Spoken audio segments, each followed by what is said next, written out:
ایک ہے نماز ہم پڑھ لیتے ہیں، آپ نے سارا پڑھ لیا، سارا تعدیل ارکان بھی کر لی، لیکن اگر آپ کا اللہ کے ساتھ ڈائریکٹ کمیونین اور ڈائریکٹ کمیونیکیشن قائم نہیں ہوا تو نماز، جس کو کہ کہا گیا کہ الصلاۃ معراج المومنین، جو قرب حضور کو حاصل ہوا معراج میں، وہ ایک بندہ مومن دنیا میں رہتے ہوئے حاصل کر سکتا ہے نماز میں،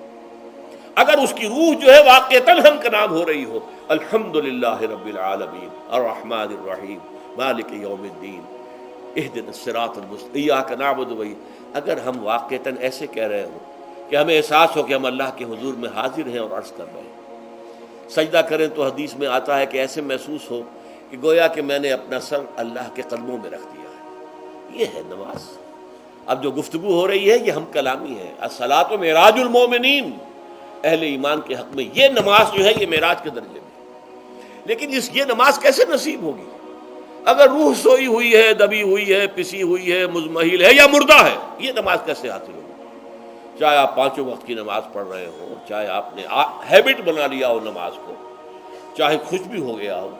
لیکن یہ کہ جب تک وہ روح بیدار نہ ہو، جب تک ہم کلامی نہ ہو، افلاک سے آتا ہے نالوں کا جواب آخر، اٹھتے ہیں حجاب آخر، کرتے ہیں خطاب آخر، جب تک یہ نہ ہو، جیسے کہ میں ایک حدیث قدسی انشاءاللہ آج سناؤں گا سورہ فاتحہ کے ضمن میں، کہ اللہ تعالیٰ کے سامنے جب کھڑا ہو کر انسان جب کہتا ہے انی وجہت وجہی للذی فطر السماوات والارض حنیفا،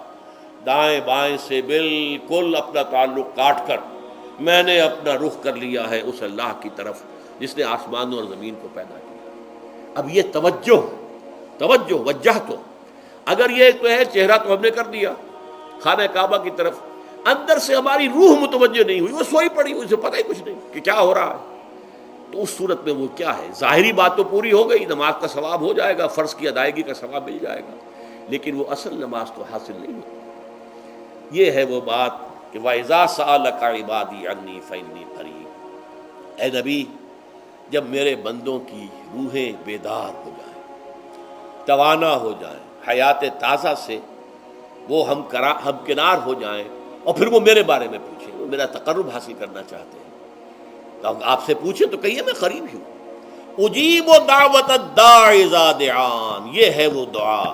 میں ہر پکارنے والے کی پکار، ہر دعا کرنے والے کی دعا کو سنتا ہوں، قبول کرتا ہوں، جواب دیتا ہوں جہاں کہیں بھی مجھے پکارے، اذا دعان۔ اس میں در حقیقت وہ مفہوم آ گیا ہے there and then where ever، آپ اپنے گھر میں ہو کر پکاریں اللہ کو، آپ بستر پر لیٹے ہوئے پکاریں اللہ کو، الذین یذکرون اللہ قیاما وقعودا وعلی جنوبہم، ہاں ٹھیک ہے، بعض مقامات بعض اوقات قبول دعا کے لیے زیادہ سازگار ہے، حرم میں جا کر دعا مانگی جائے، اور منا میں عرفات میں خاص طور پر، جبل رحمت پر خاص طور پر، ملتزم جو ہے کعبے کا اس پر خاص طور پر، وہ ایام بھی ہیں خاص، لیکن یہ نہیں ہے کہ بقیہ دنوں میں آپ کے اور اللہ کے درمیان کو بڑا فاصلہ ہے۔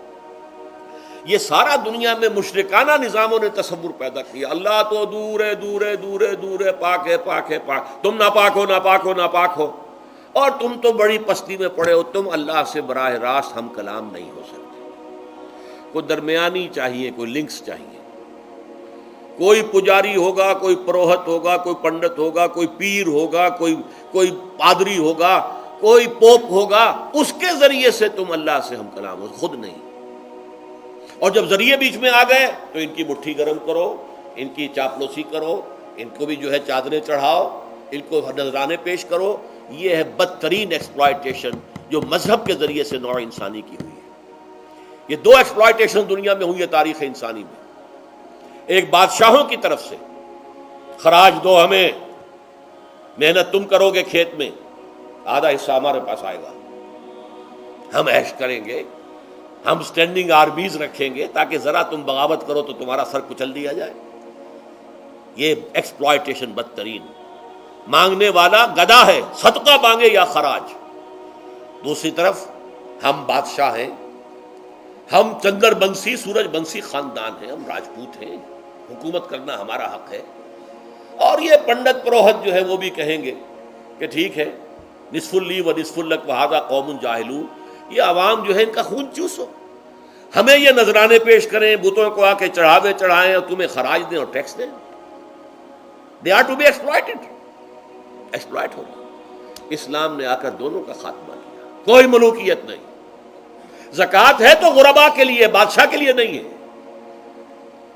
یہ تو غربا کے لیے، لہذا کوئی ٹیکس نہیں۔ نمبر 2، اللہ سے ہم کلام ہونے کے لیے کسی دربان، کسی جو ہے پہرے دار کی مٹھی گرم کرنے کی ضرورت نہیں، جب چاہو ہم کلام ہو جاؤ۔ دل کے آئینے میں ہے تصویر یار، جب ذرا گردن جھکائی دیکھ لی۔ یہ تو تم ہماری طرف متوجہ نہیں ہوتے، ہم تو ہر وقت کہتے ہیں، ہر شب کو آخری لمحات جو ہیں، آخری جو گھنٹے ہیں رات کے، سمائے دنیا تک ہم نزول فرما لیتے ہیں تمہارے لیے، اور پکارنے والا پکارتا ہے، حل بالمستغفر فاغفر له، ہے کوئی استغفار کرنے والا کہ میں اسے بخش دوں؟ حل من سائل فاعطیہ، ہے کوئی مانگنے والا کہ میں اسے عطا کروں؟ تم ہی سوئے رہتے ہو، انٹا غفیر رہتے ہو، تمہیں ہماری طرف توجہ نہیں ہے۔ اگر ہماری طرف متوجہ ہو جاؤ تو جیسے کہ اقبال نے کہا کہ میرے لیے یہ دربان جو ہے، پیران کلیسا کو کلیسا سے اٹھا دو، کیوں خالق و مخلوق میں حائل رہے پردے،